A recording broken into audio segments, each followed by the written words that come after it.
Hey everybody, welcome to the Gootzcast for April 21st, 2020. I'm back again. I'm here with Troy Bond. Troy, how you doing? What's up, Jedi Master Gootz? Goot. Sorry, I just had two coffees. I might be having a little stroke. I'm good, man. I'm good. I'm hanging in. All right, good. Well, it's good you had coffee, so that way you're excited for the show. Troy, how you doing? How you doing in this pandemic? Honestly, my life isn't that much different. I'm still waking up at 3. I'm drinking a whole bottle of wine a day still. I'm definitely eating like a dog. I just like not even vegetables anymore. I think I might have given myself scurvy. Just like I'm in Astoria. You're in Astoria too, right? Yeah. Yeah. So like I'm like sandwiched between a Burger King, a McDonald's, and a Taco Bell. So it's just get up and Oh, give so you're up. like by Dip Marts. Yeah. With all the, I mean, like I would go to the diners before, but now those are all closed. But the fast food restaurants are still open, and there's very stupid people going to them. You ever go to McDonald's and there's somebody in front of you and they're like, "Can I get a McDouble, but with no cheese and no ketchup and no onions?" Like, no, you can't. It's McDonald's. You're gonna get it how they give it to you. Oh yeah, like people. Yeah, I'll say, and then the cashier always gets very confused. They're not used to like, Yeah, because they don't even know what button to hit for no onions. yeah. There's No, no like, picture. yeah. So they're just like very confused. Oh yeah. I've seen that. I actually walked up by where you live to go to Taco Bell last Tuesday because I was just in the mood for that shit. Dude, it's so much more expensive at that Taco Bell than the ones in like the cantinas in Manhattan. You Oh get like really? yeah, they have like the dollar menu at those, but then like it was like $3 for a cheesy bean and rice burrito. I Well, you had know to. what? I fuck with the chalupa box. It's only $6. So Oh God, they have a triple chalupa now. yes, It's that's what I got. I got the triple seen chalupa box. that. Yeah. I felt like a disgusting garbage human because it was gone and I wanted more, and I had twice the amount of chalupa that I would have had to begin with. So Jesus, other than that's that, I'm really just chilling, just eating and chilling and watching a whole bunch of TV. yeah, me too. That's what I'm doing. I was on a whole fitness kick before this went down, and now I'm eating Oreos and candy. And I'm just like, well, you know what? Not like I can even meet a girl if I want to. Like, I can't bring a girl over here anyway. Yeah. So I'll just I, lose the weight when things go back. Whatever. your Facebook posts always would inspire me to go to the gym I because know. it's so great. You were like my version of The Rock. Oh, thank you. Yeah, well, I bought an exercise mat, but like, you get up and you're like, ah, like we don't mean like you can't run. Like I can't really do cardio because I don't want to. I want to go outside and run. Can't do that because you're gonna get everybody killed. So I'm Yeah. just like, I'll. You know what? I lost all that weight in 2 months without ever working out. So it's like, all right, once the gyms reopen, I'll just. Yeah. I mean, it's so hard to work out from home too, because like for me, it's like, yeah, the weights are there, but also so is my PlayStation. So Yeah. I'm definitely gonna go to that first before. And your bed. Your bed's right At there the too. bed, yeah. Yeah. At the gym, I feel like, at least I got to drag myself to get there. And it gets to a point where it's like, all right, well, I came all this way. I might as well. And then you But get at in the home, I don't. zone at the gym. I'm not in the zone at the house. I'm just like, eh. No, I'm like, I sleep here. Yeah. But the reason I'm having you on today is so about 2 years ago I saw Infinity War and I really liked it. I mean, I was like so excited for Endgame. And I said, you know what I'm gonna do? Every day I'm gonna watch all the Marvel stuff in chronological order, starting with Captain America, and once a day I watched either a movie or an episode of something, and it was awesome because like Endgame came in no time, and I got to catch up on all the Netflix shows and all the ABC shows and stuff, and I got to see how the whole Marvel saga went down. And so last year when I got done with that, I'm like, oh, I want to do another big project like that. So I said, let me do Star Wars. I'll do one Star Wars a day, and I'll do the same thing, not in release order, but in story order. And I started with Phantom Menace, went to the Clone Wars, went to the Ewok movies. I did everything. I did the droids, the Ewoks, and all that shit. And I just finished last week. I did Rise of Skywalker. I saw it in the theaters anyway. Jumped ahead, but Yeah. I watched it a story. So I have a definite clear view now of the Star Wars saga overall. I think a lot of people just consider Star Wars the movies, but the TV shows add so much to it. And I know that you're a big fan of TV shows. Not you're a huge Star Wars fan, right? Yeah, huge. My whole life. And you watch all the cartoons and stuff. Everything. Ewoks, the droids, the live action Ewoks movie, the holiday special, all of it. Even Oh, the old comics back in the day that they used to have when Dark Horse would publish them. I used to get those. oh, Everything. I used to get the Dark Horse comics. Then it got a little bit too crazy. I was just buying too many comic books anyway, so I cut them out. I think I cut them out because they were the first books. This was like in the '90s. They went to Yeah. like $3, and I'm like, all right, I gotta cut back Yeah, on there was a something. lot. George Lucas was definitely cashing in on those. Like, hey, here's a whole series about a Wookiee that Yeah. lives 3 doors down from Chewbacca, and it's just going to be a 3-part series of him hunting bugs. Oh yeah, there was. Then they did Knights of the Old Republic. I mean, they went all Oh over the God, place. yeah, Knights of the Old Republic, and that's kind of the direction they're going in now, right? With the new series, the High Republic era. Yeah, they're going super way back. They're kind of like Yeah, copying Old Republic. I think that the next Star Wars movie is going to be a Knights of the Old Republic movie. I think that's where they're going to go. yeah, I 100% agree. Yeah, I just because don't they could do whatever the fuck they want. think. I also don't think people really care about. I mean, maybe you have your opinions on Rise of Skywalker. Maybe they're different than mine, but like I saw it in theaters and I really enjoyed it for what it was. It was a Mm-hmm. Star Wars movie, and I really, really, really liked it. And then I watched it a few more times after, and there was a lot of shit. It just like it was like Last Jedi, where Last Jedi didn't make me feel like, oh man, what happens next? And I know Yeah. Rise of Skywalker is supposed to be a conclusion, but even like with the end of Return of the Jedi, you're still like, well, what happened after that? Like, did they build a government that like, and that's just Yeah. Rey alone stand, and I don't care anymore. Well, I found this when watching the whole thing in order. Yeah, what's your perspective? Because that's so. I've watched, I think, just the movies in order, but I don't think I ever watched the movies with the TV shows and everything Mhm. else incorporated. So what's your perspective on it? My perspective is when you do everything in order, they don't really the story after everything after Return of the Jedi is you don't really need it. It doesn't really add anything. They Yeah, don't build on anything like Mandalorian. I'll see how it goes if Mandalorian gets to season 2. yeah, But like Mandalorian doesn't add anything really to and then those movies it's kind of like well, I mean cuz again, maybe they'll fill in the gaps as the years go by, but they do have a TV series that takes place during the sequels and that's Resistance and that adds nothing.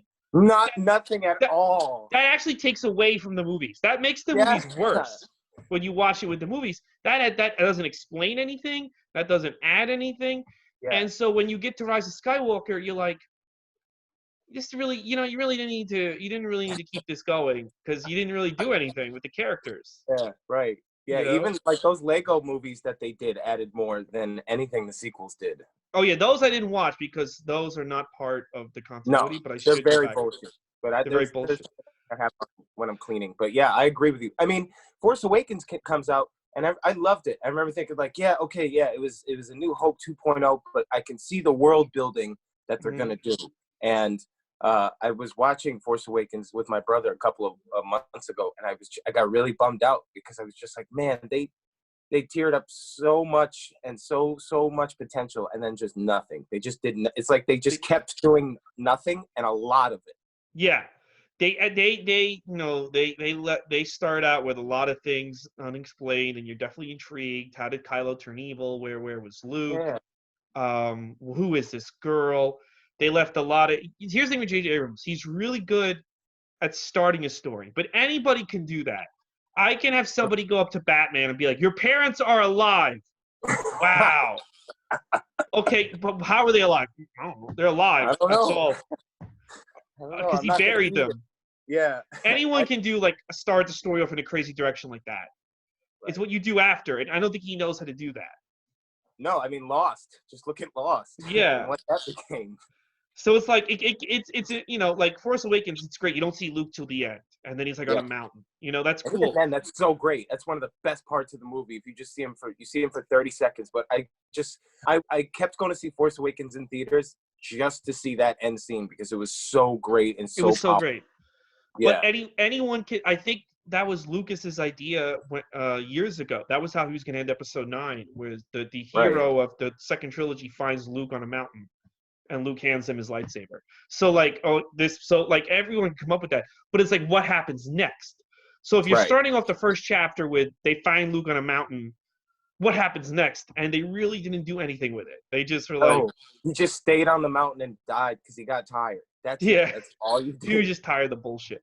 So I want to go through every project, everything, Yeah. get your thoughts on everything, and let's start first with Phantom Menace. What do you think of Phantom Menace? What are your thoughts on it? Your memories, all that stuff. The prequels, I always held a soft spot in my heart because I mean those are the ones I grew up on, Mm-hmm. and I remember I was very young going to see Phantom Menace, but it was probably the first movie I saw in theaters, and I never developed a hate for it. I mean, you get older and you see a lot of stupid shit that doesn't need to be in there, but like I still really enjoy Jar Jar just as much as anybody. I really enjoy the Trade Federation, and Palpatine is really it's so cool to see him in his prime with the dual lives and to see Maul. Honestly, my only problem with Phantom Menace is there doesn't seem to be a main character, Mm-hmm. and there's a lot.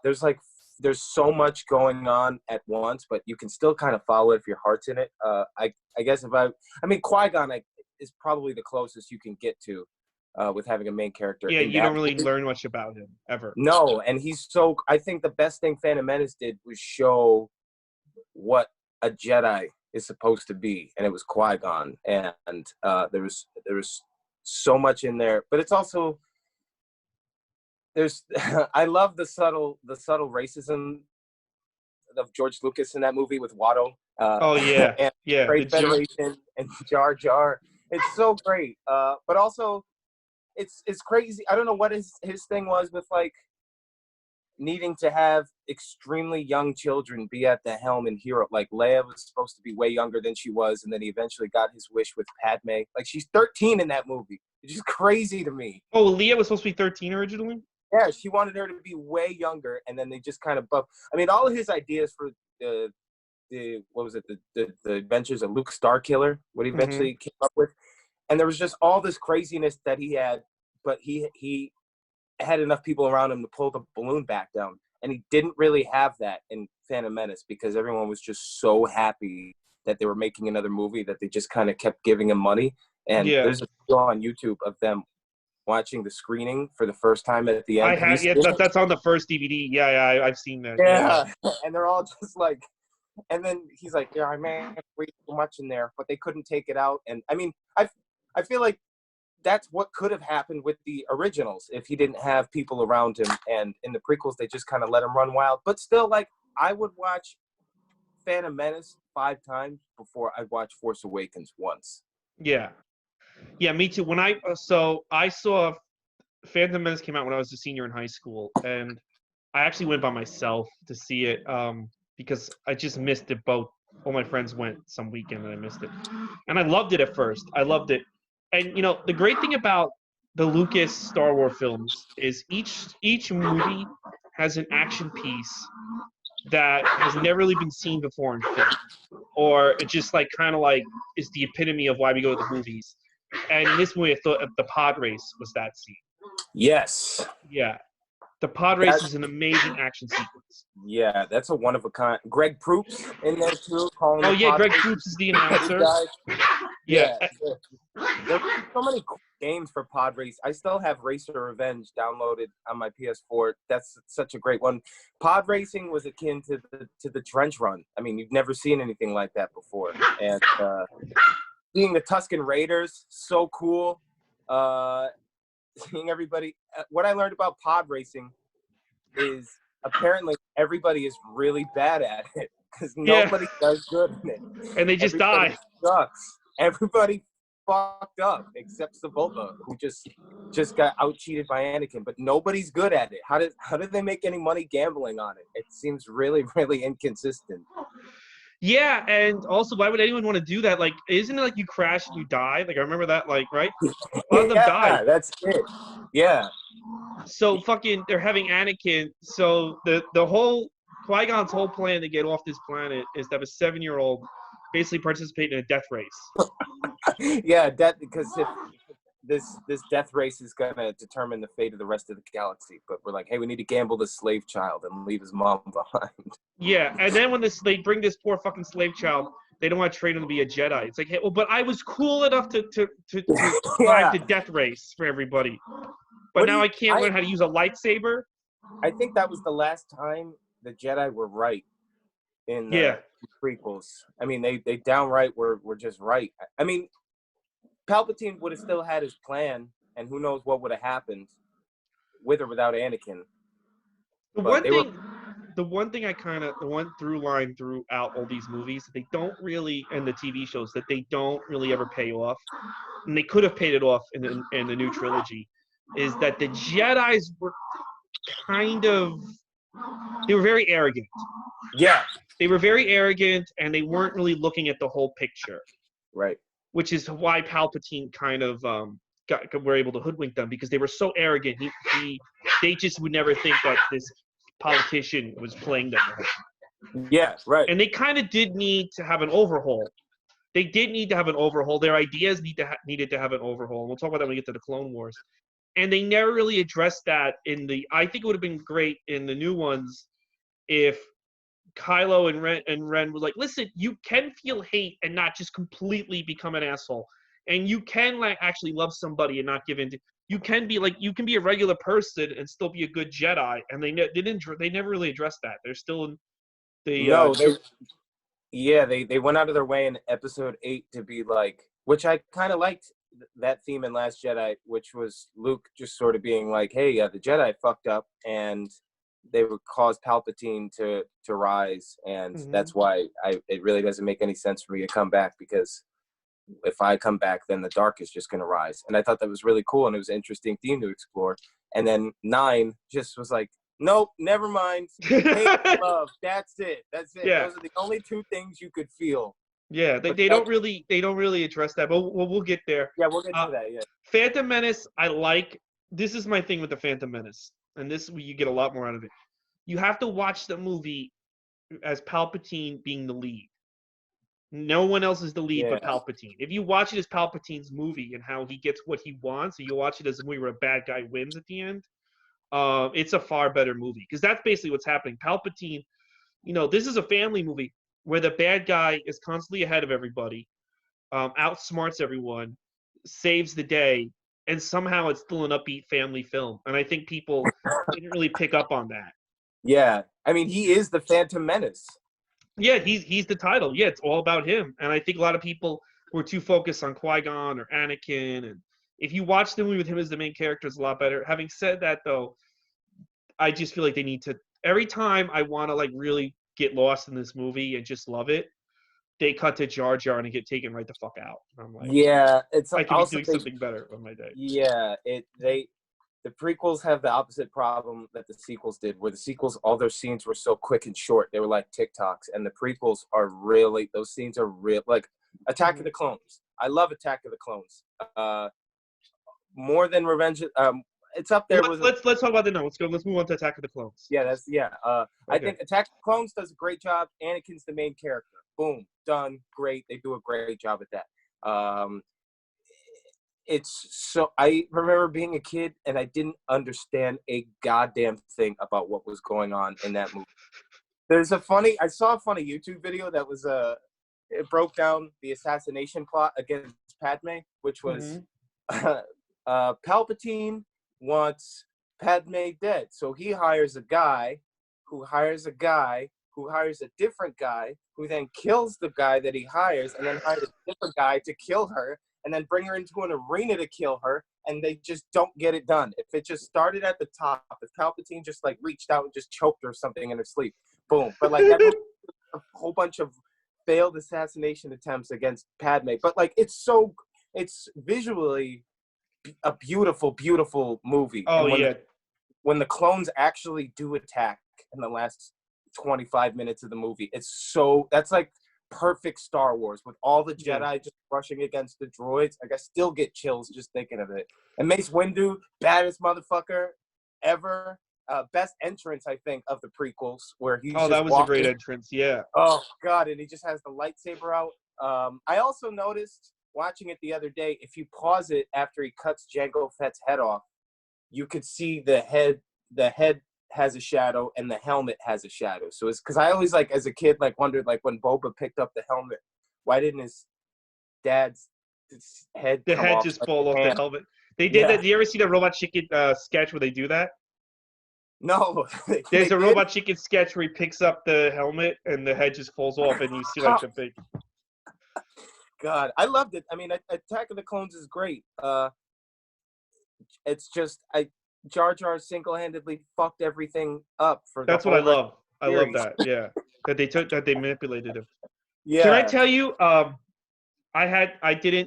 I got lost with that Cypher Diaz thing until I saw the Clone yeah. Wars, Until and I Clone Wars, realized yeah. who was. That's the one I like the movie, but the big thing is they say that Qui-Gon was at the they say that Master Qui-Gon visited the cloning facility, and Right. then they'll say Master Cypher Diaz signed off on this, and why was Cypher Diaz here, and they do this whole thing in the movie, but then they don't explain to you who Cypher Diaz is.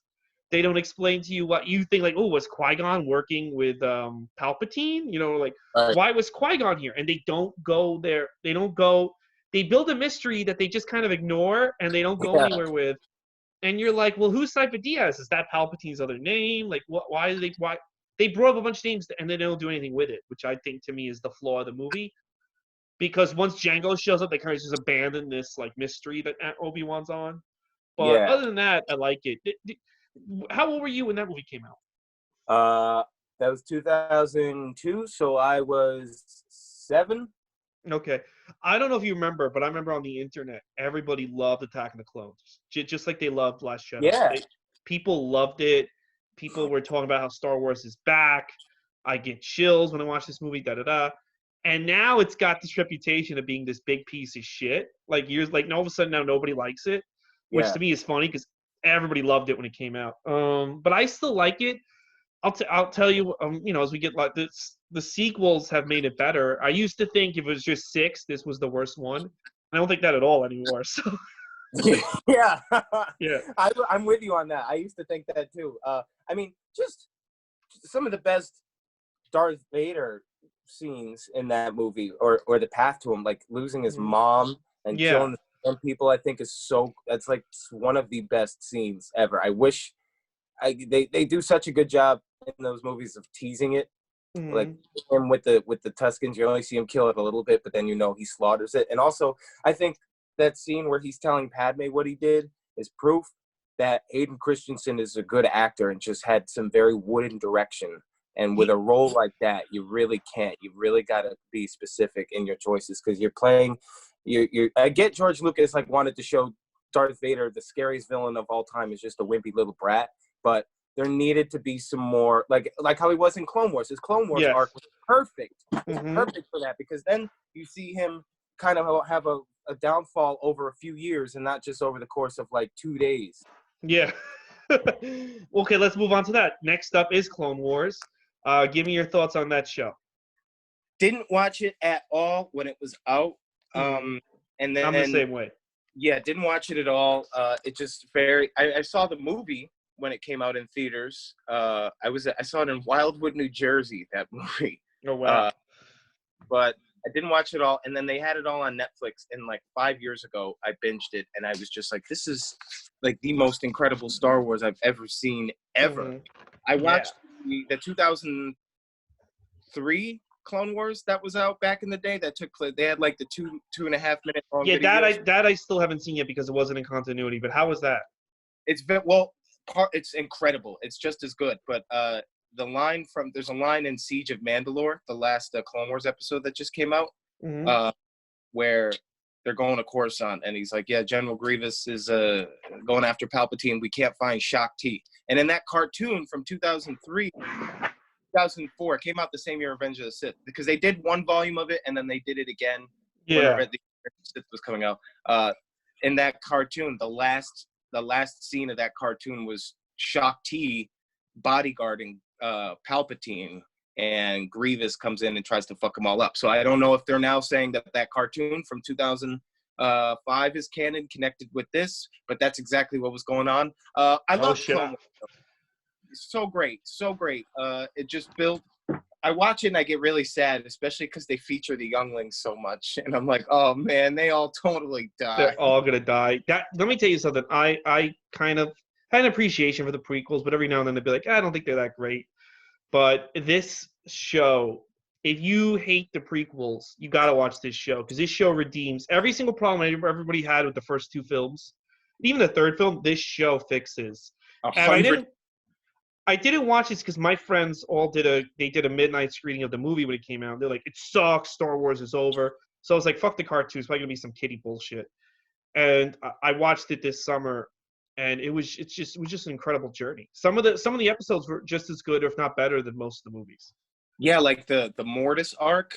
Mm-hmm. The son, that's so they tackle so much about Star Wars that the prequels really didn't have the time to do in the movies, and the show was explored. Like they go into the Force and the light and the dark and the wills, but then they also go into battle and what war looked like in different parts of the galaxy, and they also go into and Darth Maul's origin and his brother. Darth Maul is so good, and Ventress is so good in that. Ventress, yes, how Ventress ties into Darth Maul is fucking yeah. It's so and also you see how evil Dooku is because you really don't see that in the movies. He just kind of comes off as like a diplomat. Puppet. Yeah, and in the movie, in the Clone Wars, you see just like him just being just fucking shit up for everybody. But so good. I didn't like the new season. Now that they're starting, I like this episode. I just watched this before we start. The first two storylines were like, yeah, I so didn't care about the lesbian sisters. Oh yeah, I just felt like that was pandering to Tumblr or something. I was like, yeah, that's exactly what it was. And like the first episode of that arc, I was like, yeah, Ahsoka's back.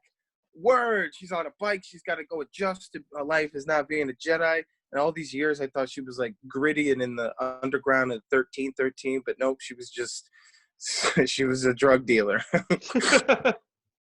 Yeah, this episode though really so good. Yeah, I can't wait to see where they go with it, and I love I love how they've made Obi-Wan so rigid, and still like he keeps putting the Jedi Order above his feelings. Like when Satine dies, yeah, he just leaves. He doesn't like try to go for revenge, and he's so beholden to the Jedi rule that it's easy to see this version of Obi-Wan why a guy like Anakin would get frustrated with him. Yeah, and listen to Palpatine. I was thinking that the other day too because I'm watching that episode, and throughout Clone Wars, there's a lot of like you buy them in Attack of the Clones, you see Anakin and Obi-Wan as father and son, but in Clone Wars, you see them more as brothers. Yeah. And in Revenge of the Sith, you see them more as Obi-Wan as kind of like the older brother, whereas in Clone Wars, they were kind of equals that just would be like, oh, Anakin, what are you doing this time? And he's like, don't worry, master. And the voice, dear God, the voice of Anakin. I mean, I get they didn't want Hayden Christensen, but nothing about Anakin looks or sounds like him. It's like his own separate character. The voice they have for the Clone Wars?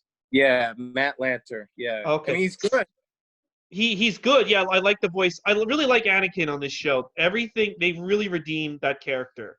Yeah, so and much. You can totally see that guy becoming Vader. Like, it's so... Even, like, I'm 10 minutes into Revenge of the Sith, when I first saw it, I'm like, how does this fucking guy become Vader? Like, this guy is such a bitch. And this is Vader. Yeah. In such a short amount of time, too. Yeah, so I love Revenge of the Sith. I remember... Yes, talk about that. I was like 10 when that one came out, 3rd grade. I downloaded the trailer off LimeWire, and I would watch it every single day, like 5 times a day. And the trailer, if you watch the trailer, it gives away the whole movie. Yeah. It's really, I mean, I guess at that point, it was kind of... I mean, we all kind of knew what was going to happen. Yeah. Yeah. But it's just amazing to me because you don't get that ever with Star Wars. I went back and I watched the trailers for all of them, and that is probably the best one. But I love Revenge of the Sith.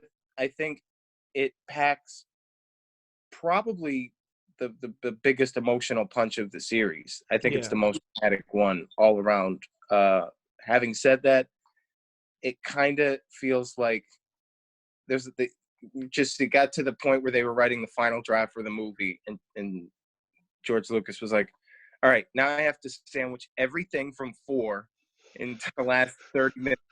Yeah. Like, to go from Alderaan to Tatooine to Tantive 4 to wiping 3PO's memory. Like, also, the costumes all get downgraded. Yeah. They had all this, like, Like let's not have too much technology while fighting this evil empire. You know, let's Yeah, downgrade all our capabilities. yeah. Um, Anakin turns pretty quickly too. Like in like 10 minutes, he goes from reporting Palpatine to Windu to killing kids. It's like a yeah. 10-minute gap where he does that. Cool though. I mean, it's really cool. That's one of my favorite deaths, where he cuts his hand off as he's swinging the lightsaber down, and he gets shot out the window. That's awesome.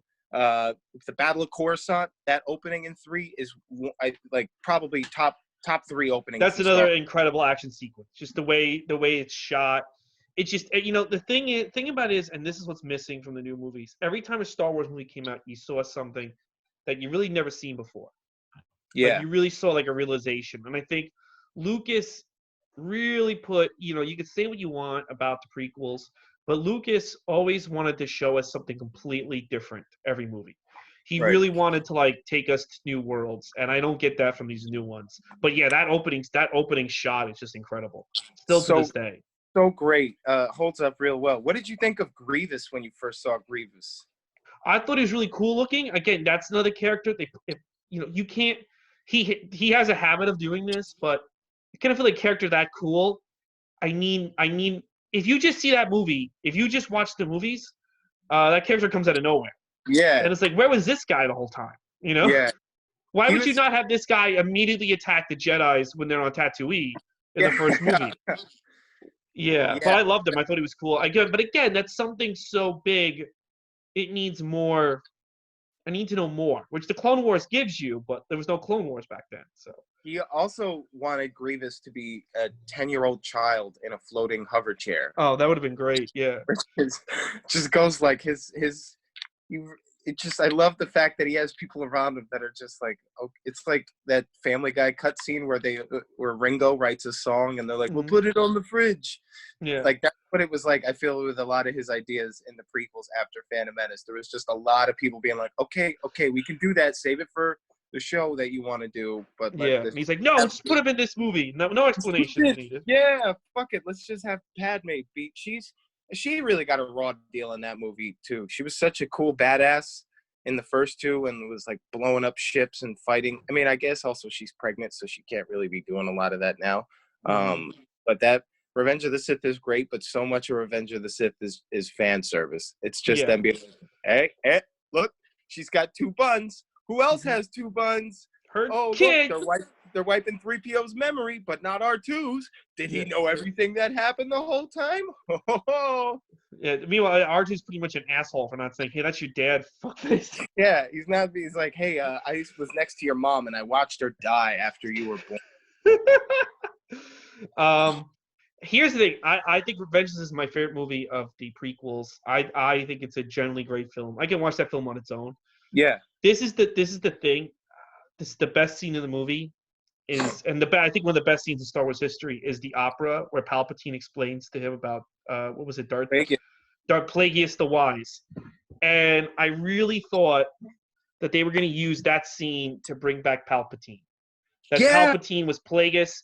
Palpatine was the one who killed Plagueis. Right. And Palpatine or Plagueis, see, this was my theory, that Plagueis takes over his apprentices' bodies. So Plagueis, turns Palpatine evil, takes him over, and now Palpatine's trying to get to Vader, to Anakin, because he's the chosen one. He's so good in the Force. Right. I've got to turn him, and using his powers, I'll be unstoppable. And then when Anakin falls in lava, he's like, "Fuck, I'll just keep this guy around because he's still kind of powerful as Vader, but he's not as much as he would have been if I could really get my hands on him." Right. And then years later, Palpatine manipulates Kylo Ren, turns him evil. And I thought, okay, the reason why Palpatine's back is Kylo Ren kills his dad and he killed his master. So that means he's fully on the dark side. He finally got a Skywalker on the dark side, and now he can take over his body and come back. And they didn't do anything with that. They did nothing with that. There was no reason for him to want the Skywalkers at all because he had a fucking granddaughter the whole time. It was way better than any one of them. So yeah, when we get to that, there's a lot to unpack with 9. Yeah, but I like this movie. I like it a lot. Yeah, me too. You've seen Rebels too, right? Wait, before we go to Rebels, there's one other stop in the timeline. Oh yeah. Solo. Oh, Solo. That's right. I forgot about Solo. Solo. Yeah, everyone forgot about Solo. What do you I think know. about Solo? I feel bad. Solo. I have no problem with. Solo was like having leftover Chinese food in the fridge. You see it, and you're like, okay, cool. That was all right. I don't like I it. saw it in theaters, and I didn't mind it. I fell asleep at the end, not intentionally. I just like woke up and Darth Maul was there, and I was like, okay, I guess.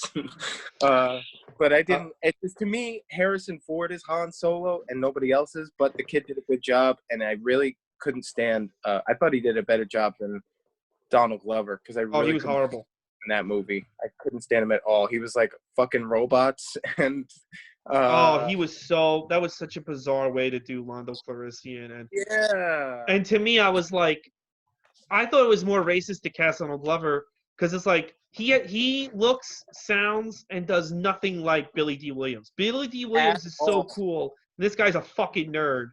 Yeah. He's got like nerd cool. It's not like the same type of cool. Why would you cast him? I don't know. He was too nerdy to even play Spider-Man. Like, that should tell you something. Yeah, he was just terrible. I didn't like the movie. I saw this with Alan Finn on a Friday after we did stand-up, and we rushed to the theater because we assumed that it was going to be packed. Because it's Star Wars, and it's opening night. There was nobody. This was the first time Star Wars felt to me like just another franchise.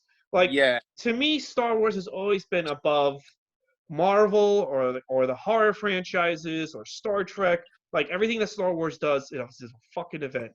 And this to me, this movie was like, Star Wars is now just like any other dopey fucking franchise. Yeah, I saw it on a Thursday night because you always buy your tickets beforehand. It was the same thing with like Captain Marvel, where like I bought my tickets like a month in advance because I'm like, well, regardless how people feel, it's still a franchise as big as this. I'm gonna see it. Star Wars and Captain Marvel both. Although Star Wars, it was like a wow moment for me because it was like you. I went there Thursday at the 10 o'clock showing the Thursday before it came out, and there was me and my friend, and that's it. And we saw it at AMC Lowe's on 34th Street, a notoriously ratchet, busy theater, and there was nobody there in this big-ass theater. And I just was thinking, like, I think that kind of took me out of the headspace for the movie, too. Yeah. Because why? Like, you're so used to so much of that is the crowd reactions that night and just feeling it, and it's just me and my friend watching it going, oh, okay. Yeah. Oh, cool. I guess this isn't a thing anymore. Yeah, right. And like it killed off every single character in the first 20 minutes of that crew, which like I really want the crew to be. I was like, yeah, Han coming up, gritty, dirty. It would have been cool if they went down. I don't want to see Han Solo origin. I want to see like Han Solo working for Jabba the Hutt, doing like GTA style missions, not like. Yeah, I kind of want they right away gave Han a heart of gold way too fast. Yeah, that feels like now it's not earned. If he's already a nice guy, it's not earned when he becomes a nice guy in New Hope. Yeah, it just Solo is. See, I always forget about it. It's just one of those where I'm gonna do a marathon next week for May the 4th. And it's one I'm just kind of, it's going to be the one I'm on my phone on the whole time because I'm not really going to be paying attention to it. Yeah, here's my thing. My favorite scene in that movie is the Darth Maul scene, but it's also one I'm very frustrated with. I'll tell you why. Because in the Darth Maul scene, Darth Maul tells the girl from Game of Thrones to come see him on his home planet, the planet with all the witches and stuff. And I'm like, wait a second. Because when I saw this movie, I hadn't seen the Clone Wars yet, so I don't know what the fuck this guy's talking about. I know he was back, but I didn't know how. And I was like, wait a second. That planet has lava, and it basically looks like a hell planet, something we've never seen before in live action Star Wars. Why wouldn't you make this movie Darth Maul is hunting Han and Chewbacca, and they have to go to that planet? I'll tell you why. Because they didn't even know when they wrote and shot that scene that it was going to be Darth Maul. They just had, what's her name? Oh, really? Okay. Yeah, Ron Howard was like, yeah, up until like the day before, we didn't know if it was going to be Jabba or Darth Vader. And then last minute, he just was like, let's make it Darth Maul. And it adds, because then like in Rebels, by the time Rebels rolls around, he has no power.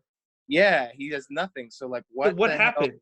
Happened to him? Yeah, like running this whole shadow empire, and then you just find him trying to like be a little rapey toward Ezra and the Dark Temple, and he's like, "You can call me Old Master." Like, Yeah. come on, and what you were just running shit in Solo. Well, okay, let's go to Rebels. What did you think of Rebels? It took me a minute to get into it. It took me like 1 or 2 episodes. Season 1 is okay. It's pretty good. It's cool seeing Tarkin and seeing like what the Empire. It's nowhere near as cool as Clone Wars, but it's also just visually a beautiful show, and it's got really great storylines. And Ahsoka's arc is great, and that episode with Ahsoka, she fought Darth Maul, 3 Inquisitors, and Vader in like the span of 20 minutes, and just so great. That's probably my favorite episode is my favorite. I don't feel this show ever recovers at that episode. It's still a good show, but it's never as good as that episode after that. 100%, I agree. Oh no, my other favorite episode is Maul versus Obi-Wan on Tatooine. That's incredible too. That fight scene is well deserved, highly regarded as one of the best ever. Because it's so great. Rebels does. I always wanted to see a show that took place between 3 and 4. I always felt like there was a lot of ground that wasn't covered in the rise of the Empire and the fall of the Republic. And I think Rebels does a pretty good job at showing what happened for just normal people after the government collapsed. My big thing with Rebels when I started watching it is like, well, how if there's these 2 Jedis who are this good, why the fuck did they need Luke for anything? Yeah, right. And then they have Ezra vanish at the final episode. I'm like, all right, that's cool, but I kind of felt like Ezra was the weak link of that show. Everybody else was 20 times more interesting. Everybody was way more interesting. Kanan was awesome. He was a really good Jedi. Hera, really awesome. I liked a lot of the connections with Clone Wars in that. Even Sabine, who like I hated how she looked visually. I just hated the spray paint. I hated the color scheme. But her arc with Mandalore was really cool. Good. At first it's like, oh, you're. By the way, all this stuff that's been added had completely neutered Boba Fett. They have just gone out of the way to be like, Boba Fett ain't shit. Yeah, they have not. You would think like there's so much opportunity, all the shit that they're digging up and all the stories they're creating now. It's really interesting to me that they haven't touched Boba Fett at all. Any of the bounty hunters. They should do a movie where it's just the bounty hunters. Bosk and Boba Fett. I do think he's going to show up in season 2 of Mandalorian. That's what I think. He's eventually the end game of that show. We got Boba Fett. We have we have Ahsoka now. Yeah. Which I was be interesting to see live action. I don't even, did they finish production of that with COVID? Who even knows? I don't know. That's interesting. Shit, man. Yeah, everything is just getting pushed back. Fuck, we're supposed to get season 2 of that in November. God damn it. I know. Who knows? So let's keep moving. Rogue One. What'd you think of that? Loved Rogue One. Rogue One, going into it, I was like, man, Disney really got me excited with Force Awakens. They really did me good. I really hope they don't fuck it up with Rogue One. And Rogue One, I just loved. Very fan servicey. You watch it 2 or 3 times more, but it's got some of the best. Like that space battle is incredible. The Vader scene at the end is just perfection. Yeah. And even the video game cutscene, Tarkin and Leia, I can kind of live with. I like the Tarkin stuff now more. I was like I wasn't with it when I saw it in the theater, but I'm a huge Peter Cushing fan. He's one of my favorite actors of all time, and I like watch all his horror movies like religiously. And I got offended because like they dug up my grandpa, you know. But now, But now that I'm like, you know what? It wasn't that bad. Now now I'm more with it the second and third time I've seen that scene. So yeah, it's good. K2SO is the star of that movie for me. He's awesome. I love that. I think that movie is the best Disney Star Wars film right now. I agree. I 100% agree. And that feels closest to the to Lucas's vision. Yeah, and it's really hard. Like I remember at the time, my ex hadn't seen any of the Star Wars movies, and it was my birthday, and I was like, let's just go see Rogue One, please. And she was like, okay, cool. And we went to go see Rogue One, and then I took her home, and we watched A New Hope, and she was just like, this is so hard to watch in comparison to what we just watched. And I'm Oh, like, really? I'm like, Wow. well, I watched those movies. Let's get into the originals now, because like I watched A New Hope, and it's so I love how quickly Rogue One attaches itself to New Hope. Mm-hmm. Like it directly picks up. I love it. But like I watch it and I look at it, like every shot is art. It's just beautiful. And Oh yeah, me too. Let's move to that. Let's move to New Hope. Yeah. So what do you think of that one? I didn't like A New Hope when I was growing up. I Really? really didn't like it until I was an adult in comparison to the other two. But now I just think I have such a deeper appreciation for A New Hope for so many different reasons as an adult, but just how first it was essentially an independent movie. Yeah. With his production of it, and just every frame of Carrie Fisher now, especially in her passing, seeing her in A New Hope in both digital and the unedited, the specialized version. Just look at it, and you just everything about that movie is beautiful. Until you realize that Obi-Wan was kind of a predator because he chopped his dad's legs off, left him to burn, and then watched him for 19 years, and then brought an underage kid to a bar. And he has to get away, and you can't tell anybody where we're going. I got a good story about this movie, because I think people, like a lot of younger people, like people in their 20s or even their teens, don't get what this movie meant. My uncle saw this in theaters. I think my uncle at the time was like 27. He saw it in theaters with like two of his friends. And when they left the theater, he goes, well, it's not going to get better than that. And he never went to the movie theater again. He just watched movies at home. And I said, he told me this in the 90s. And I was like, oh, don't you regret that? He goes, I've never seen a movie where I was like, that movie was just going to trump the original Star Wars in theaters. He goes, that was the best it was ever going to get. That's amazing. Yeah. I mean, it really is. Everything. Just, to me, the beauty of that movie and everything that it represents, and how much it changed movies is the simplest thing of just when R2 and 3PO are walking in the desert, and you have this sci-fi space opera incredible movie that you've never seen anything like it before, and you have two robots just lost in the desert. Yeah, that's the thing. You don't know where that movie's going if you just watch it without. Because now there's so much, and I sometimes feel like movies' legacies hurt it more than help it sometimes for new first-time viewers.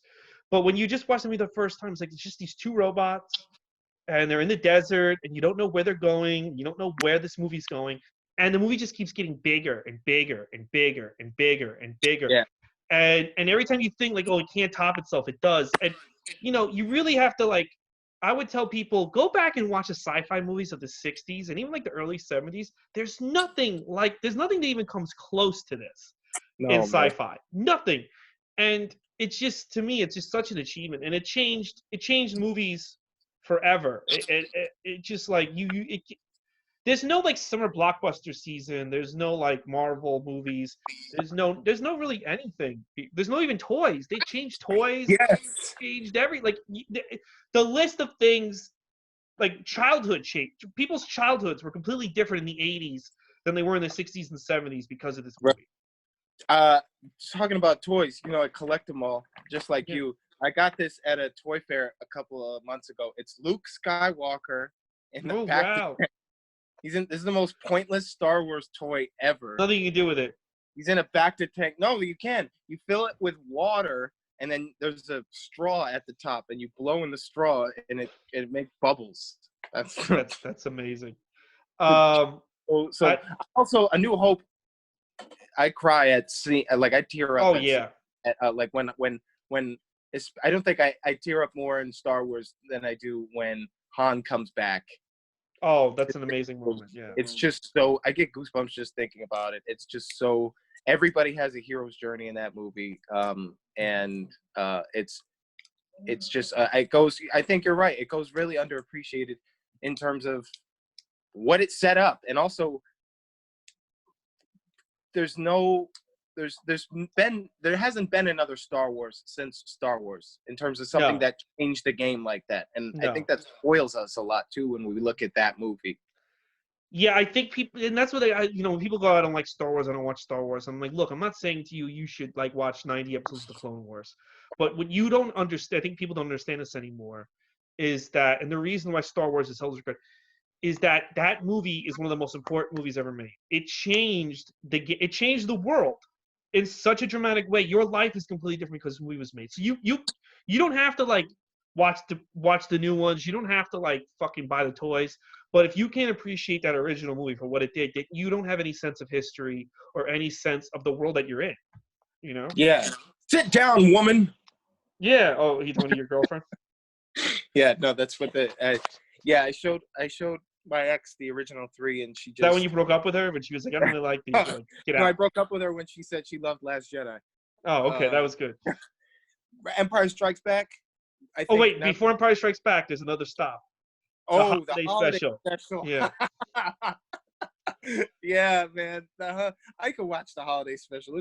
I love it just to watch Harrison Ford just be like, wow, I really needed the money this bad, huh?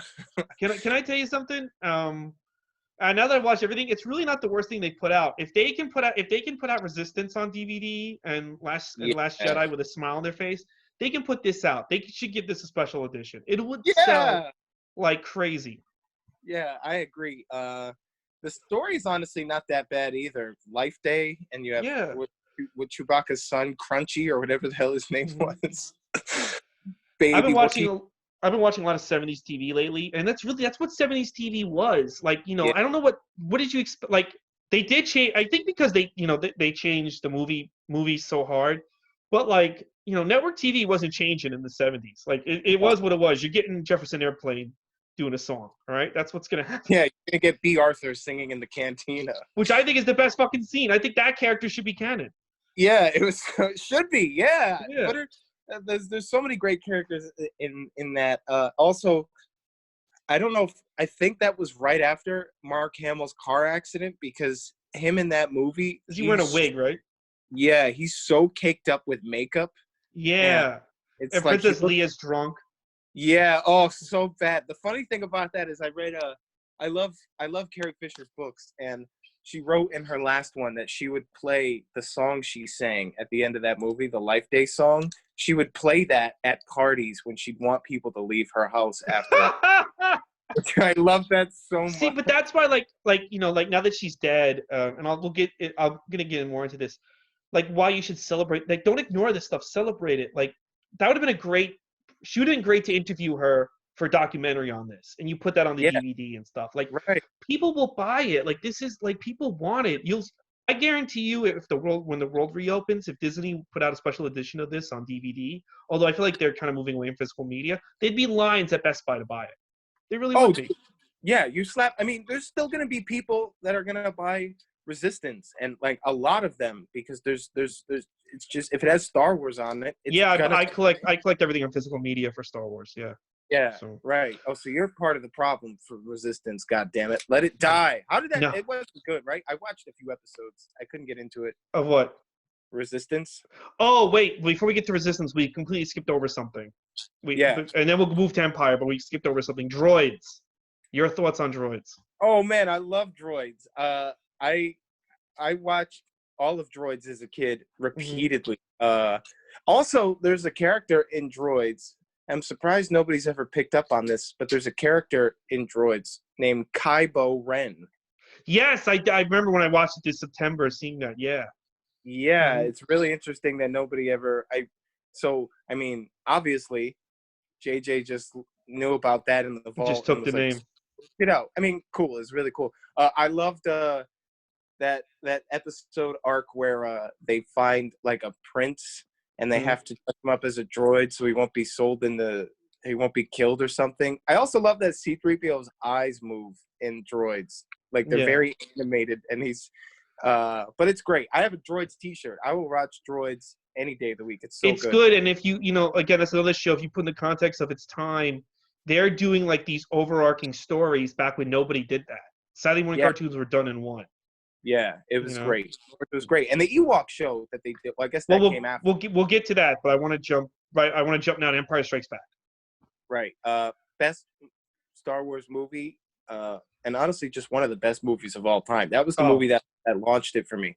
When I was a kid, we didn't have cable, and all we had was Blue Brothers 2000 and Empire Strikes Back on VHS. And I still have that cassette to this day, just because how much it means to me. Also, on my dad's side of the family, the black side, my grandfather looked exactly like Billy D. Williams. So as a kid, I thought my grandfather was Lando. Oh, that'd be good. That would have been amazing. But just, I mean, I can watch that fight scene over and over again, just on a loop between Luke and Vader. It's scary. The set, it's also just one of the most beautiful films of lighting. Oh, yeah.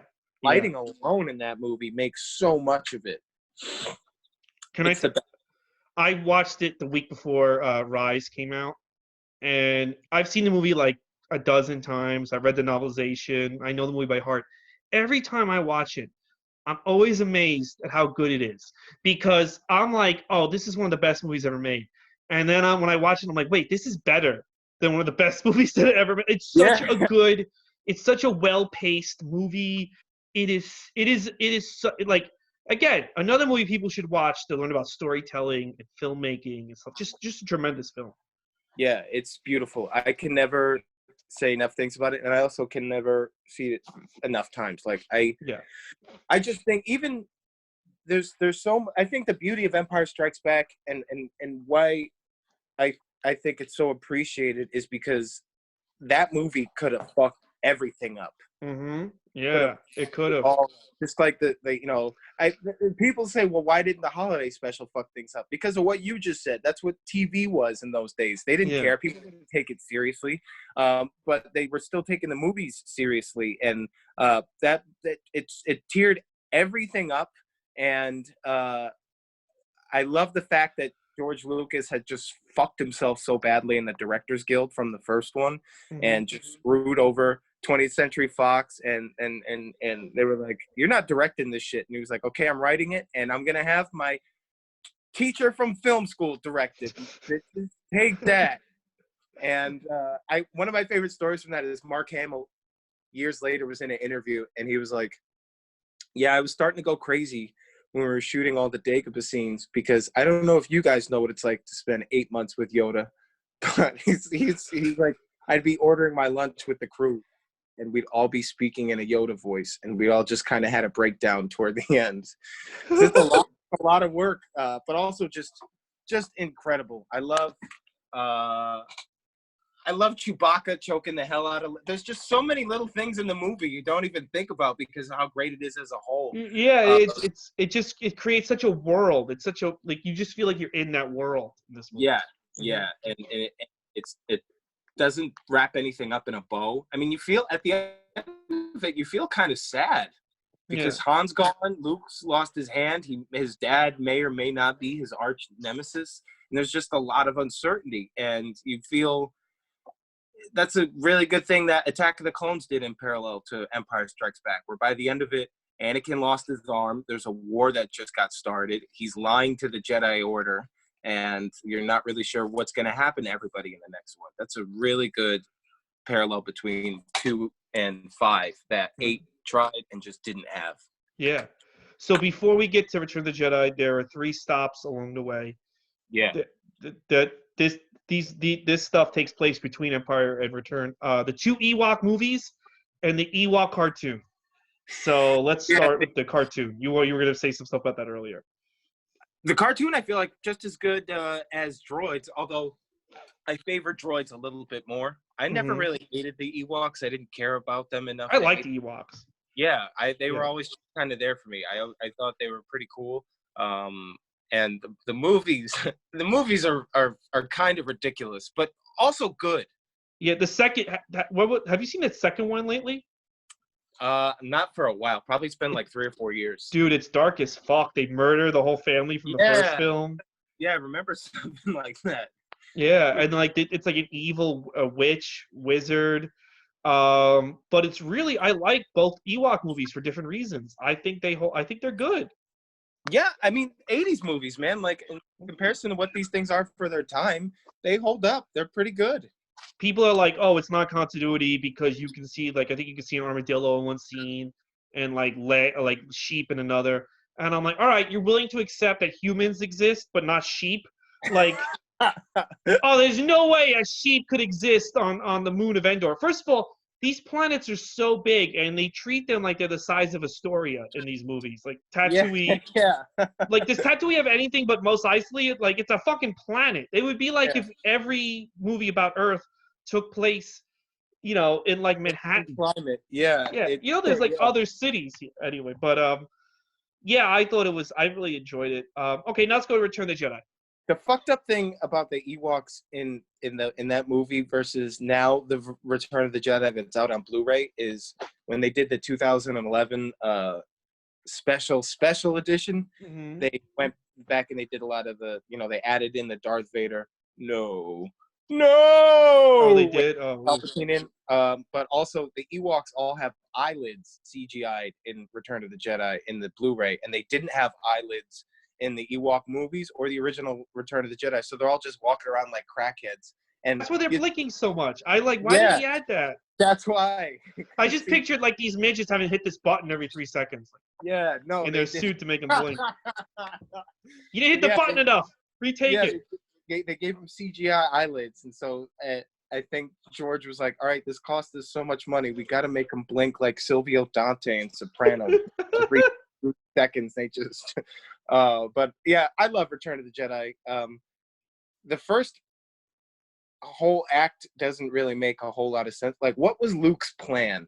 Yeah. Because there was 3 different plans in place, and none of them worked, and it just ended with him being like, "All right, I'm gonna kill everybody." That's really all it is. That movie is just Luke being like, I have tasted blood and it tastes great. Also, my thing is like, and they've never really addressed this in the movies. Like, you can't strike down people. How come like you can't strike down Palpatine and other people, but you can just kill like stormtroopers and like sand people and like Jabba's henchmen like nothing. Like, you don't think those people have families and dreams? Yeah, and yeah, it's because that movie. I mean, Luke just straight up murders the whole time, and then not only does he kill everybody in Jabba's palace, but then he destroys the evidence. He just burns it. And then he's like, "All right, we have to go now." But I can't hit my dad because then I would turn to the dark side. You just do that, but kill 250 guys who are just doing a little bit of blue collar crime. Yeah, we're gonna kill them all, and then we're gonna burn the bodies, and then I'm gonna steal back the presents I gave them. Yeah. It's so fucking funny. I like the movie a lot. Too. The Vader and Palpatine scenes and the Vader and Luke scenes really carry that movie. Yeah. The Battle of Endor is terrific. Love Akbar. That's probably my favorite space battle in the saga. But again, the first act, I have to agree with you. Until she shows up in that slave outfit, the first act is very hard to get through. A lot of it is like this is padding for padding's sake. Yeah. But then once they get out of that, the movie just goes and doesn't stop.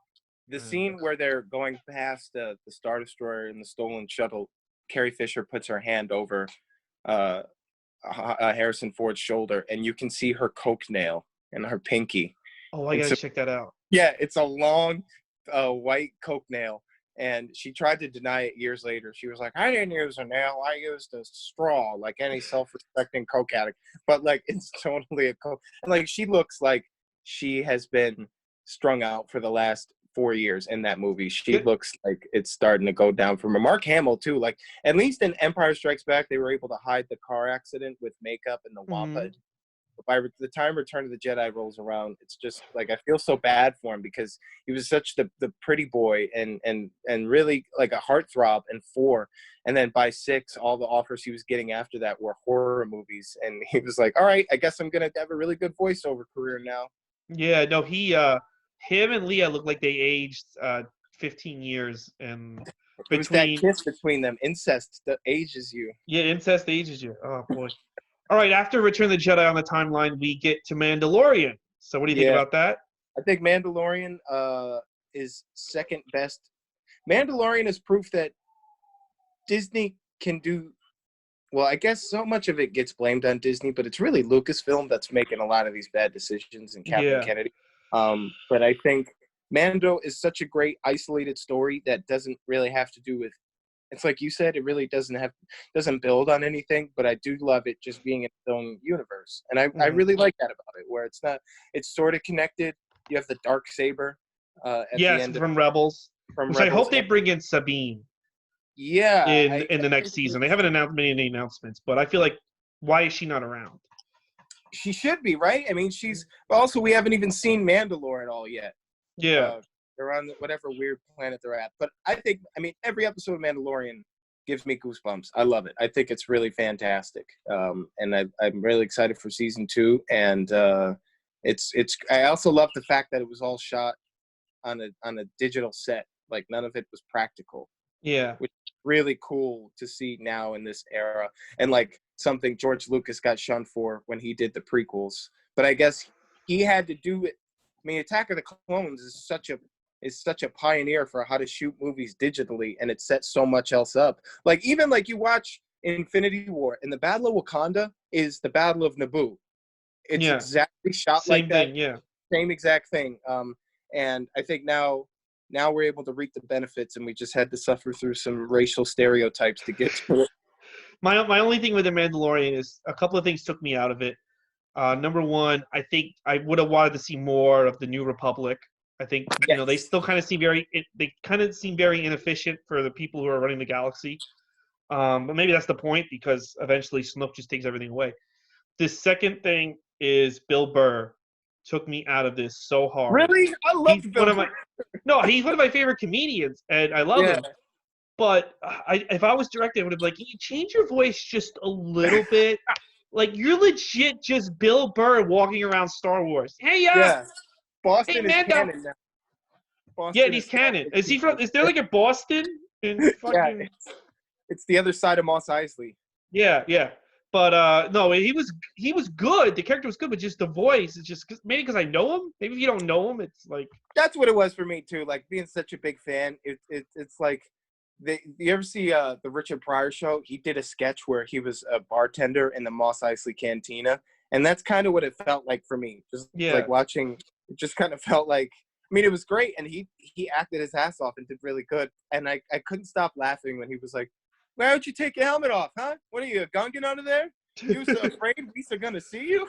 Like I rewound that like 10 times, just being like, "Holy shit!" They put Bill Burr in a Star Wars. Next, what are they gonna do? Have Dave Chappelle play Superman? Wait, did you ever hear the story of how Richard Pryor got in Superman 3? No, what did he do? Paul Mooney. So they had a script with Bizarro and Supergirl and all this stuff, and this executive was like, "Yeah, script's fine, but you know what? My kid really likes Richard Pryor.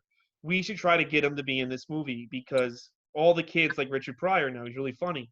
So they hit up Richard Pryor with an offer, and he was like, "No, that's gonna be. Why would I be in a Superman movie? That's stupid. I don't want to. No, absolutely not." So they go to the executive. He doesn't want to do it. The executive's like, "Fuck him." So they came back with an offer of money so high. Because he read the script, like the script's horrible. He said, "I would be a fucking idiot not to do this movie." The money was so high, like I don't know what. So he just did it because the executive was like, "My kid liked Richard Pryor, so this next movie has to have Richard Pryor in it." That movie is I saw it once when I was like maybe 15 or 16. I just remember it being so goddamn terrible. It's so bad. That's why he didn't want to do it. And then because he used to work with Paul Mooney, and Paul Mooney told me he went to Paul Mooney. He goes, "This script's horrible. This movie's gonna suck. Might hurt my career, but the money is so fucking good. None of that matters. I can't believe how much they want to pay me to do this." That's classic Richard, man. Oh God, who knows? Maybe they did that with Bill Burr. Okay, so now we're up to Resistance, which I think by far is the worst fucking thing they've ever made. Your thoughts? Could not agree more. Okay. I watched because I'm a sport and I'm a fan. Star Wars is always going to be a big part of my life, and I'll watch anything that it's on, or so I thought until I watched Resistance, because I watched the first 2 episodes, and my eyes started bleeding, and I just was like, I hate everything about this. It's terrible. Then I went and I watched the highlight clips of it just because I wanted to see like Kylo Ren and Captain Phasma, and it made them even worse. It was Yes. so Yeah. bad. Like I saw the scene where he's like, they tried so hard to make him Vader, where he's in a hologram and he's like forcing his two troopers to try to shoot each other, and then he's like, "Nope, okay, I guess you learned your lesson," and then the hologram disappears. I'm just like, "Oh god damn it, I hate this so much." Just couldn't get into it. Also, didn't care enough about the sequel trilogy after Last Jedi enough to want to do any more world building on it. Well, my thing with that show is it's not really the Resistance. It's more like a situation comedy about a fucking space station. It's not really about the Resistance. It's not about. I thought these characters were people working alongside Finn and Right. Dameron and General Ortega, and they're not. He's just off on his own thing. The story goes nowhere half the time. The characters, they've all very pandering stereotypes. Everything that I hate about animation nowadays is this fucking show. It just the way the writers write down to the kids. It's horrible. It's the worst fucking thing I've ever seen. It adds nothing to Star Wars. It actually makes Star Wars worse. I've watched the whole thing. Yeah, Doesn't get better for a second. It was just, I mean, like Rebels was Disney Channel, and there was definitely parts of Rebels where you're like, okay, yeah, this is totally for kids, but they made it like they make most Star Wars, which is for kids, but everybody can watch and enjoy it. And Resistance was just so Disney XD, Phil of the Future, everything I hate about kids shows, and I just couldn't get through it. I couldn't get through it. I did, and by the end, like a week ago, I finished it. At the end, I was just like, I hate this fucking show. Like, how is this? How the whole saga ends with this fucking? This is the big like. It just I just rewatched the Clone Wars, and I'm like, how are they making this co-current with Resistance at the same time? Yeah, at the same time they're making Mandalorian and the Clone Wars with this dread and like it's in continuity. It's the worst piece of shit anyway. It's horrible. It's garbage. How do you feel about Force Awakens, though? When I saw it in the theaters, I loved it. I thought it was amazing. Now I don't, and I'll tell you why. The next two movies fucking ruin it. There's so much promise in Force Awakens, and they do nothing with it. Again, it's like I said, J.J. Abrams knows how to start a story really great. Superman! It turns out Lex Luthor is your father! What? What does this mean? I don't know. You know? Yeah. That movie, to me, it was 2 hours of them telling me two things. One, Kylo Ren was the best character of that trilogy, and we should have had more focus on him. But Force Awakens, to me, and I think why I just couldn't get... I mean, cool, Han Solo was there. The whole movie, I remember reading a spoiler that I didn't think was true, but like as the movie was going on, I kind of figured like, oh yeah, he's definitely going to die, which, whatever. I bet they regret doing that after Carrie Fisher died, because then there's just nobody by the end of it, but they still had him there. But also, The Force Awakens to me felt like the whole movie, J.J. Abrams was going, hey, Luke Skywalker had a daughter, and she's been on a desert planet for 20 years, and this is her.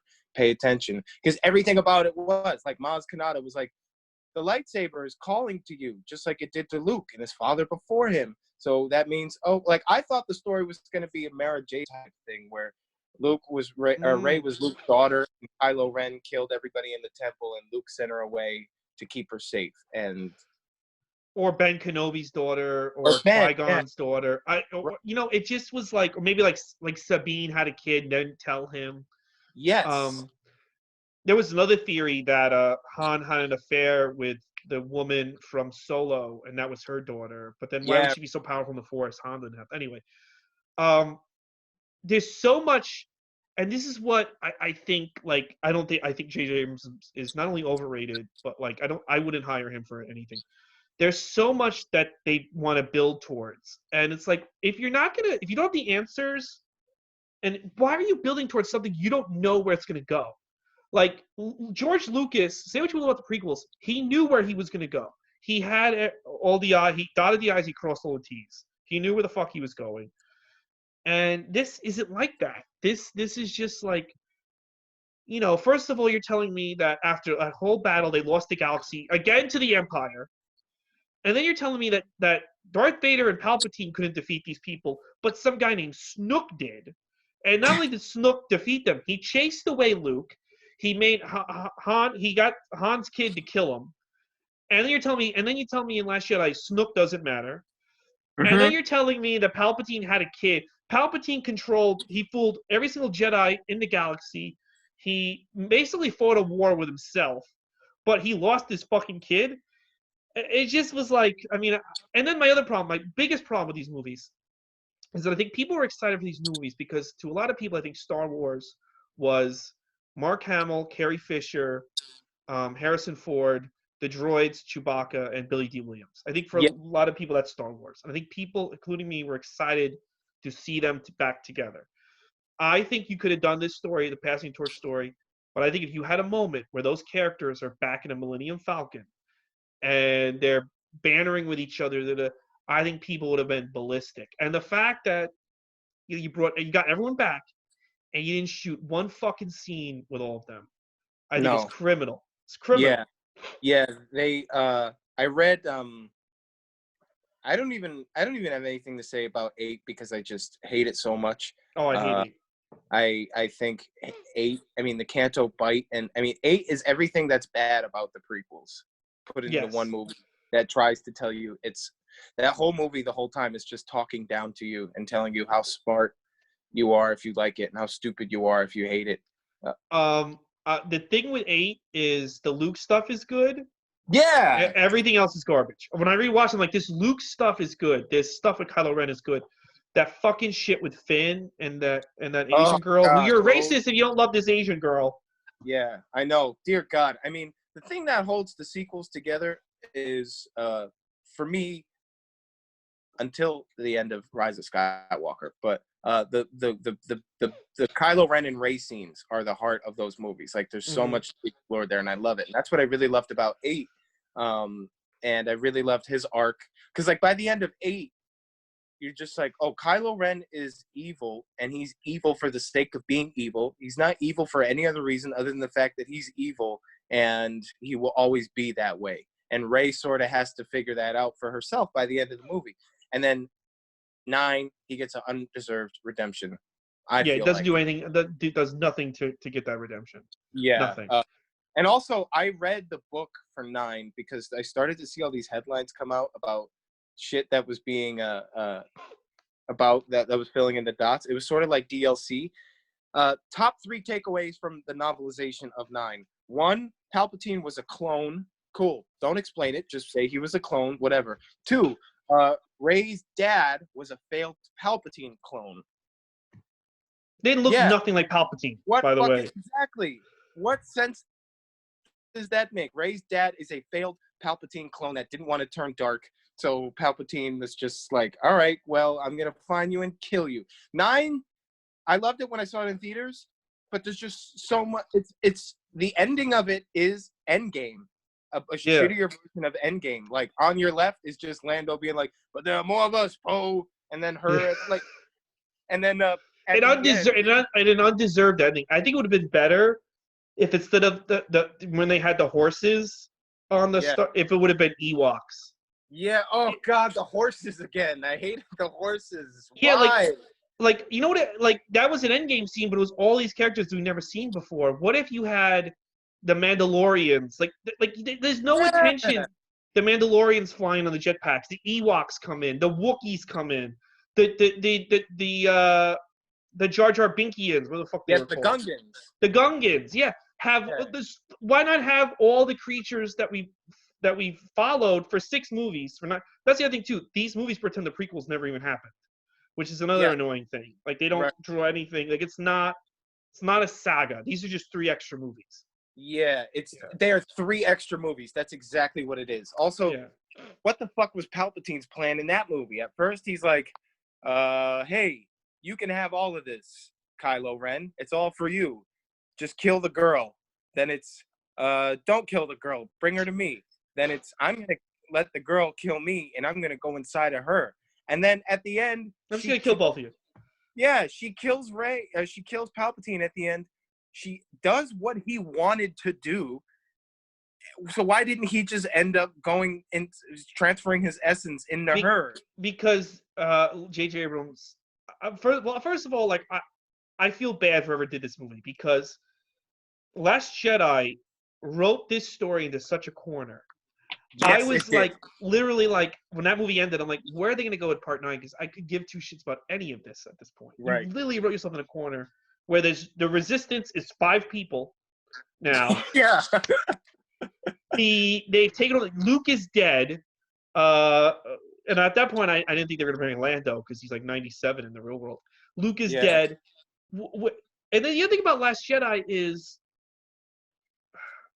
like, I love Chewbacca. I love R2-D2. I love C-3PO. They're not even in Last Jedi.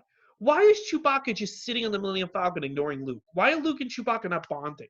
Yes, exactly. Yeah, it's like these people were friends, and it's like there was no love of Star Wars in The Last Jedi. There was just this, I'm better than Lucas, and, you know, fuck the past, and it wasn't even that great, and this is what, it's just annoying. I don't even like, God. And even just on the note it ends, like, Kylo Ren, I don't think should have. If I were to rewrite anything in the end of Rise of Skywalker, cool. Kylo Ren could turn back to Ben Solo, whatever. But you have him and Rey train Finn to be their first student because they're just sort of egging on the fact that he's force sensitive the whole time out of nowhere. Yeah. But also, she does not. I mean, Palpatine won. All the Jedi are dead. The Resistance. The Skywalker line is gone. The Skywalkers are gone. He won. His granddaughter is the most powerful being in the universe. Yeah, he won. He did it. Like, if I were to, and is she even human? If she's the daughter of a clone, is she even human? The fuck is she? Yeah, I mean, how can a force sensitive being be so strong as a clone? That was always sort of the thing in Legends. Yeah, I get it if she's the daughter, like the pure blood daughter of him. Yeah. Which, I mean, she could still be. I mean, they could always do an animated series or something where they just ignore everything that book said, and like with the Clone Wars or something, or where they explain this more, which they might have to. They definitely need like an animated series on par with Clone Wars to explain all the holes in these last 3 movies. Yeah, they really do, and they're starting to do that with a lot of Mandalorian, and I think Clone Wars is trying to fill in some of that. You also should pick up, if you haven't already, Fallen Order. It's really good. It's like Assassin's Creed. Oh, Star Wars. I gotta get that. Also, the comic books are pretty good. Good. I've read them all. Are you reading the new Star Wars comic? That's on my list. I just finished the Kylo Ren series. Okay, this one takes place between Empire and Return of the Jedi. Right. Which is interesting. After Luke, I remember I read parts of one where somebody just grabbed his lightsaber. Well, I think they explain how Maz got the lightsaber in Force Awakens. Right. I mean, maybe it's the failed clone. It's just wandering around. Yeah, I know, right? And then they cloned Luke's hand and used it masturbatorily. So, what do you think? This is my thing with Star Wars. I think it's kind of lost. The last 5 years have kind of taken away what made it special. Yeah. And I think it's kind of going to be now kind of more like Star Trek, or, you know, it's just one of these franchises that every now and then they put out a new entry and the fans like it. But I think they kind of have written themselves in a corner with these last 3 movies to where the magic is kind of gone. And I agree. But I would say that had Disney not bought Lucasfilm, Star Wars would have faded into obscurity in a lot of ways. I'm glad we got these 3 movies, but also I wish they were more well done. Better, but I also think Disney has proven that its strength is not after Return of the Jedi. It's everything Mandalorian and before.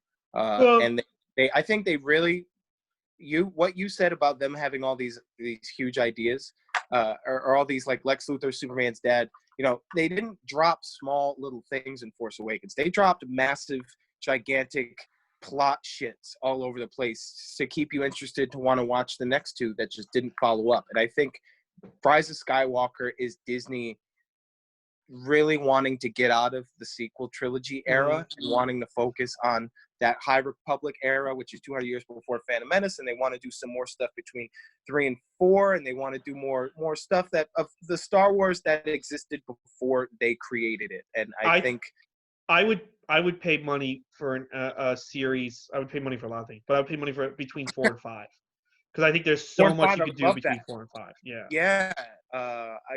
And there's so much. You can do an animated show. Dude, you can have Sebastian Stan play Luke Skywalker for all I care. He already kind of looks like him. There's so much that you can do there. I think they kind of jumped the gun in doing a sequel trilogy, which is something fans always kind of wanted anyway. But what we had before that with the books and the stuff that they made non-canon is exponentially better than what we ended up getting on screen.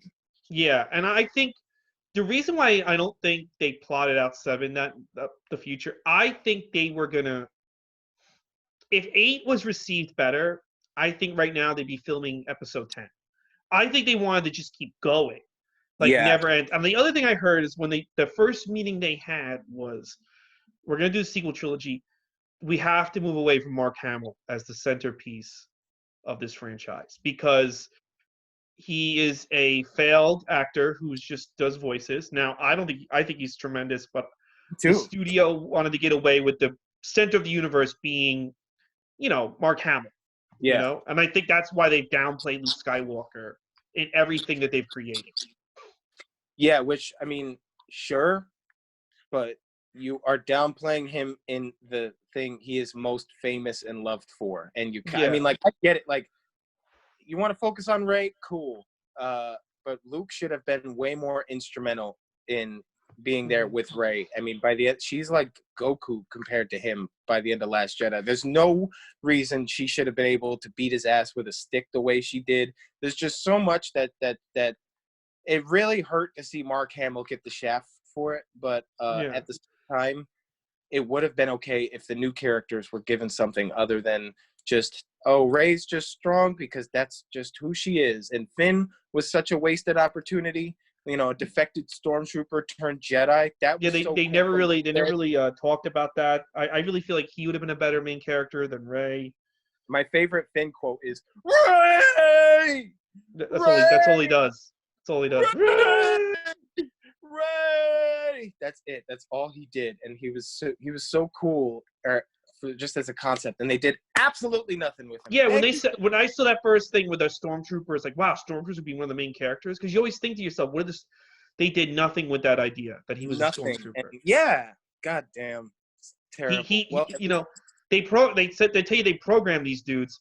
He broke that programming in like half a second flat. Had no residual effects. Oh shit! Like I said, a lot of high ideas, no direction behind it. All right. Speaking of high ideas, yeah, it's 420, baby. Oh wait, no, it's 421. I'm sorry. Okay.